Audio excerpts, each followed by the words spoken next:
speaking for Brighton, I am so proud to be standing with you in solidarity today.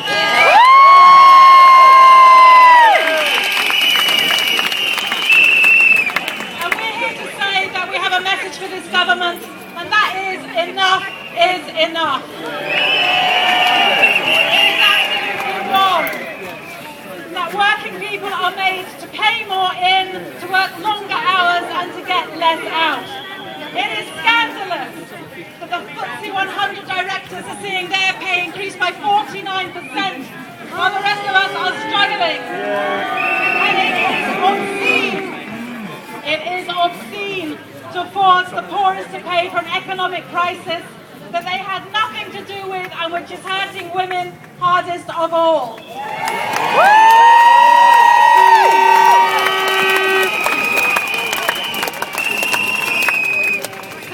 Very clear. The cuts to pensions have got nothing to do with pensions being unaffordable. Savage cuts to pensions are happening as an easy way for George Osborne to make teachers and nurses and dinner ladies pay for the reckless and irresponsible actions of the bankers and their friends.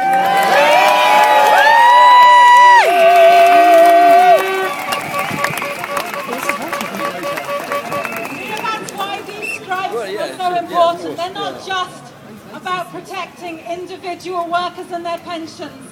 They're about protecting the vital public services on which all of us depend, and that's why they have such widespread public support.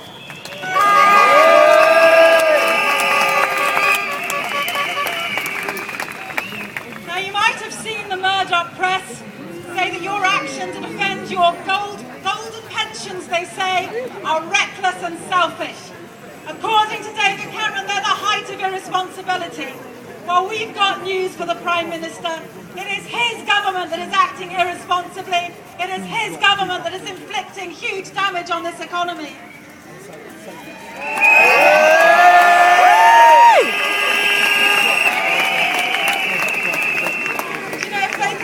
Prioritise cuts to public services and pensions ahead of action to create jobs, they will destroy the economy and they will destroy the hopes for a whole new generation who are now workless and jobless.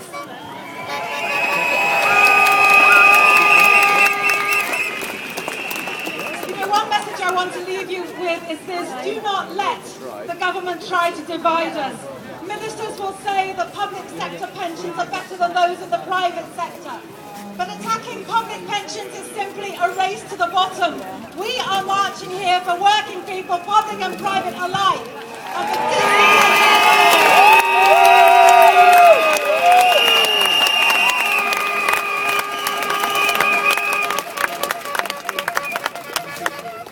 the biggest myth of all is that there's no alternative to these cuts. Ministers say they can't find any money. Well, can I suggest a few places to start looking? Why not crack down on the tax evasion and tax avoidance?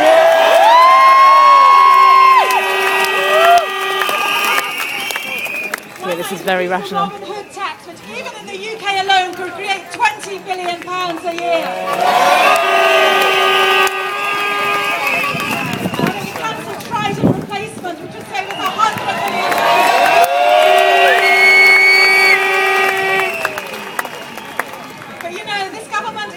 Looking for alternatives because it doesn't want alternatives.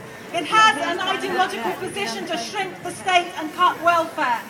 For this government, the recession isn't a crisis, it's an opportunity, and that's why we'll oppose them every step of the way.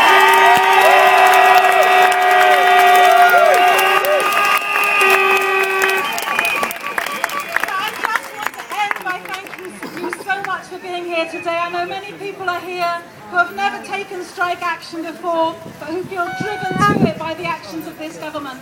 And I want to say to you, never doubt that this can make a difference. Never doubt that this is what democracy looks like. And never doubt that we can be successful. Look at examples like the Bright Star Nursery, which was kept open through the work of all those people. We can do that again.